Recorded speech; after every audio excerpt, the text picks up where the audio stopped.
All right, everyone, we are back. I took a short break from the SIE exam series in order to focus on my personal schooling and my exams, but we are back with video 3, equities and securities. This is going to be part of understanding products as well as their risks, which is 44% of the SIE exam. Again, as a quick reminder, this is not financial advice. This is for educational purposes only. With that being said, let's get into the review. Let's talk about the concepts in today's slideshow. We're going to be going over common stock, preferred stock, different types of preferred stock, American depository receipts, rights and warrants, stock splits, as well as dividends. The first concept we're going to be going over today is common stock. Common stock represents ownership or equity in a corporation. Shareholders are the claimants and they get paid last, but they have unlimited upside. Common stocks get voting rights. Common shareholders vote on major corporate matters, electing the board of directors, mergers, and other significant decisions, and one share is equal to one vote. Common stockholders may receive dividends, but only after preferred shareholders get paid. Dividends are declared by the board of directors and is not guaranteed.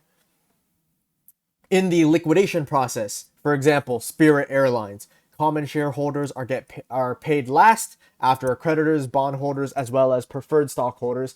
This is high risk, but this is because not only do they have voting rights, but they also have unlimited potential upside.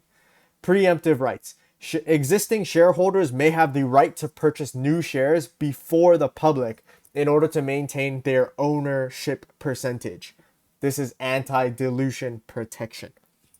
Next, let's talk about preferred stock. Preferred stock have priority in dividends. They are fixed, paid before the common shareholders. Next, they have no voting rights, whereas common shareholders get one vote per share. In the liquidation procedures, the preferred stock gets paid before the common stock, which is last. In terms of price stability, preferred stock usually considered to be more stable, where common stock is more volatile, but also common stock has more upside. Preferred stock in nature is hybrid. They have equity as well as fixed income via dividends. A key point here is a preferred stock functions as a hybrid.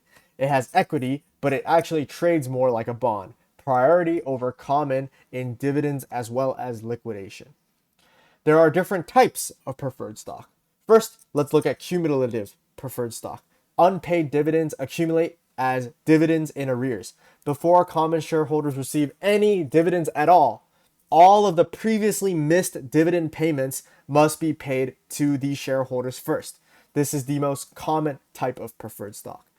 Non-cumulative preferred stock, missed dividends are gone forever. They don't accumulate. If a company decides to skip a dividend, preferred shareholders have no claim to that previously missed dividend payment.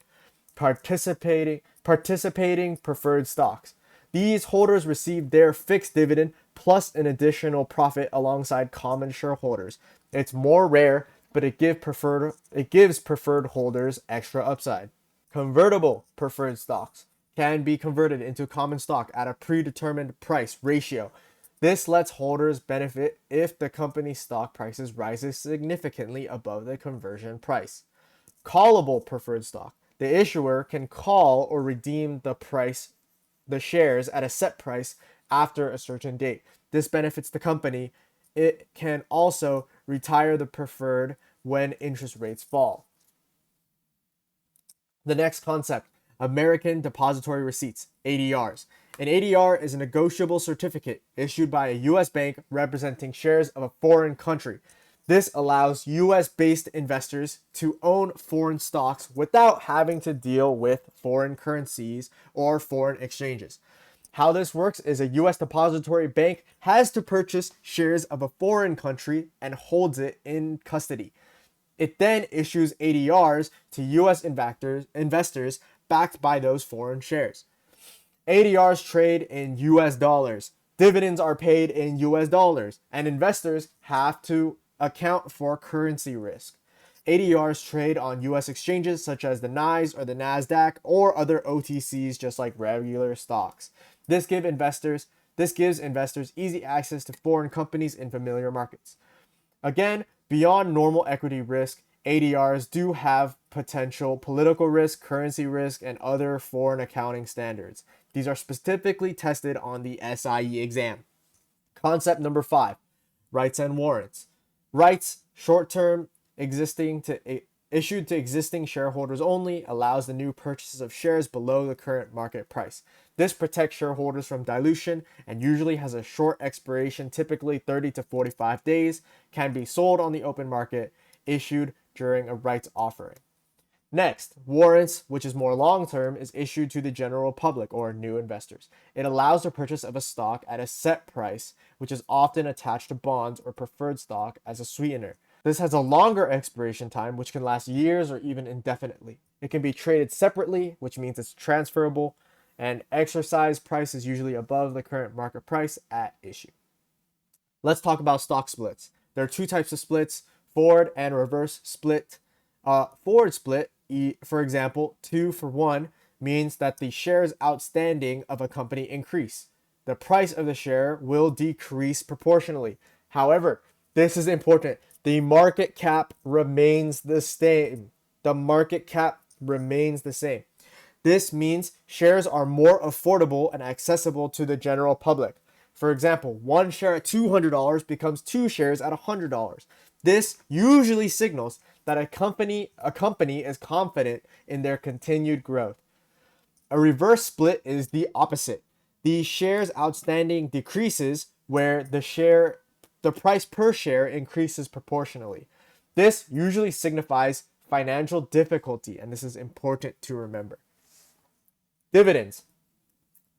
Dividends have 4 important things that you need to remember about them. The declaration date, which is done by the board of directors, the ex-dividend date, which is the cutoff date. You must own the stock before the ex-dividend date in order to receive the dividend. Buy on this date or after the date and you do not get the dividend. Remember that the price of a stock typically drops by the dividend amount paid. The record date. The company checks its books on this date to determine who the registered shareholders are and who gets a dividend. Lastly, the payment date. This is the date that shareholders typically receive their dividend payout.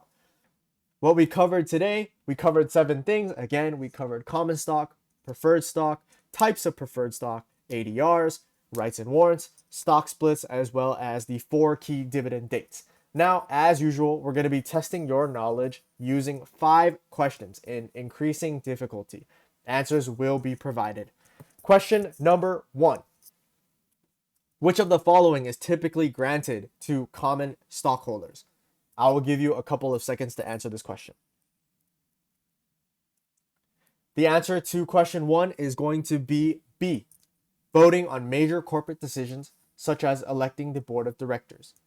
Common stockholders have voting rights, typically 1 vote per share, and they get to vote on major decisions, including electing the board, approving mergers, and other significant matters. Question 2. A company has missed 3 consecutive quarterly preferred dividends. The preferred stock requires all missed dividends to be paid before common shareholders receive anything.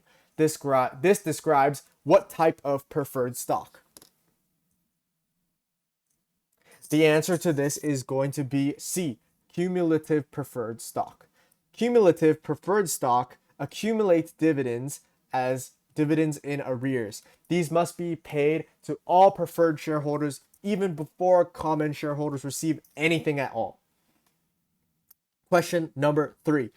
An investor buys an ADR of a German pharmaceutical company trading on the New York Stock Exchange. Which of the following risks does this investor face that they would not face when buying a U.S. domestic stock? And the answer to question 3 is going to be C, currency risk.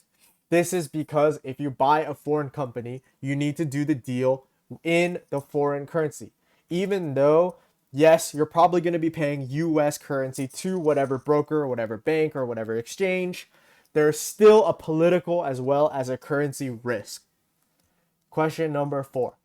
An investor purchases 100 shares of stock on the ex-dividend date. A stock has a 50-cent per share dividend pending. Which of the following is the most accurate?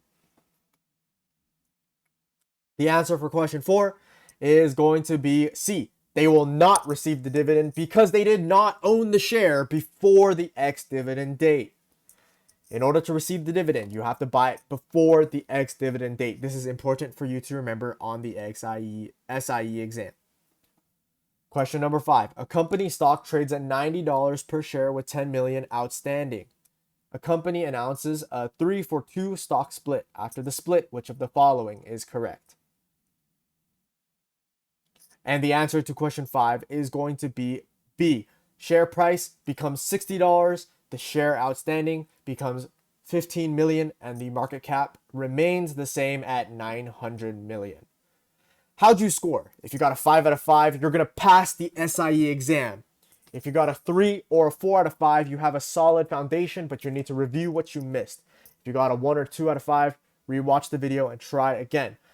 Video number 4 is going to drop very, very soon. I did take a short break in order to focus on my midterm exams. However, I am back and I'm going to be dropping a lot of content coming your way very soon. Thanks for watching, and remember to continue to review for your SIE exam, and I'll see you in the next one. Bye-bye.